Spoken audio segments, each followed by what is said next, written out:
थाने से लेकर उच्चाधिकारियों तक मदद की गुहार लगा चुके मुन्ना को कहीं भी नहीं मिल रहा न्याय। आपको बता दें कि माल निवासी मुन्ना ने 2002 में ब्रजकिशोर निवासी लखनऊ से एक प्लॉट खरीदा था। माल में खरीदा गया एक प्लॉट जिस पर 2005 में ही उसने मार्केट बनाई थी। उक्त मार्केट में एक तरफ जो दुकानें हैं उसे बेसमेंट तथा दूसरी तरफ में 2 दुकानें बनवाईं, जिनमें से बेसमेंट और 2 दुकानें मंजू निर्मल पत्नी अशोक कुमार निवासी आज़ाद नगर मजरा माल को किराए पर दिया है। 7,500 रुपये प्रतिमाह की दर से किराया तय होने के बाद 1 जुलाई 2019 से 1 जून 2020 तक के लिए एग्रीमेंट किया गया। एग्रीमेंट पूरा होने के बाद लॉकडाउन के दौरान जब मुन्ना ने दुकानें खाली करने को कहा तो मंजू और अशोक ने दुकानें खाली करने से इनकार कर दिया और किराया देना भी बंद कर दिया। मुन्ना ने बताया कि 2 अगस्त 2021 को उसने जब वो पुनः इस बात को कहा या तो एग्रीमेंट बढ़वाया जाए या फिर दुकानें खाली कर दी जाएँ। मंजू और अशोक ने इस बारे में मना कर दिया, जिसके बाद मुन्ना ने थाना, तहसील और उच्च अधिकारियों समेत मुख्यमंत्री के पोर्टल भी शिकायत की, लेकिन अभी तक उनको कहीं से न्याय नहीं मिल रहा है। जबकि अशोक के पास किराए के एग्रीमेंट के अलावा कोई भी अन्य अभिलेख मौजूद नहीं है। बावजूद इसके अशोक ने SC/ST एक्ट से फर्जी मुकदमा दर्ज करा जेल भेजने की भी धमकी दी है। इस मामले में कई बार थाने में व्यापारियों के साथ अशोक को लेकर पंचायत भी हो चुकी है, लेकिन अशोक ना किराया देने को राजी है, ना ही दुकान खाली कर रहा है। कई बार पंचायत होने के बावजूद कुछ निष्कर्ष नहीं निकल रहा है।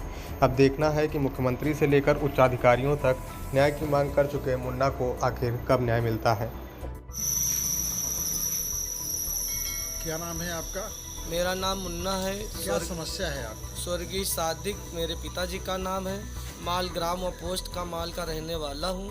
और ये हमने पहले ये ज़मीन जो है राजा माल की थी। राजा माल ने रामनिवास पांडे के हाथ में बेचा था। उसके बाद उन्होंने पन्नालाल बिस्कुसोर के हाथ में बेचा। उसके बाद हमने उनसे ख़रीदा, प्लाट खरीद के 2005 में हमने बनवा के हमारी दुकानें बनी पड़ी थी। तो उन्होंने कहा हमें दुकान किराए से दे दो। हमने मंजू निर्मल और जो उनके पति का नाम है अशोक निर्मल, उन्होंने कहा हमें दुकान किराए से दे दो। हमने कहा किराए से देंगे लेकिन एग्रीमेंट से देंगे, बगैर एग्रीमेंट के नहीं दे पाएंगे। तो उन्होंने कहा ठीक है एग्रीमेंट करा लो। और ऊपर नीचे हमने 2 दुकानें और नीचे बेसमेंट हमने 7500 रुपये महीने पे किराए पे दिया। तो जब 11 महीने पूरे हो गए तब हमने उनसे कहा कि हमारी दुकान या तो खाली कर दो या इसका एग्रीमेंट बढ़ा लो। तो संपूर्ण लॉकडाउन चल रहा था 2020 में। उसके बाद उन्होंने कहा नवंबर दिसंबर में बात होगी। उसके बाद फिर जो है उन्होंने नवंबर दिसंबर में हमने कहा, फिर उसके बाद उन्होंने कहा कि हम जो है जनवरी फरवरी में बात करेंगे। वो टाल मटोल करते रहे।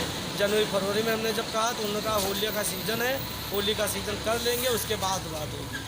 28 जुलाई को हम फिर गए उनके पास कहने के लिए, तो हमारे भद्दी गालियाँ देने लगे, हमारी औरत को गालियाँ देने लगे और हमको जो है कहा कि हम ना दुकान खाली करेंगे ना किराया देंगे, ये हमारी है।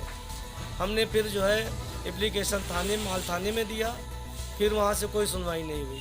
फिर आला अधिकारियों को दिया, वहाँ भी हमारी कोई सुनवाई नहीं हुई। और मुख्यमंत्री पोर्टल पे हमने डाला, उस पर भी कोई हमारी सुनवाई नहीं हुई।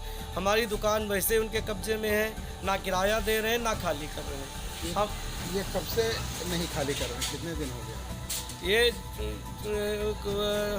जून 2020 में हमारा एग्रीमेंट पूरा हो गया था।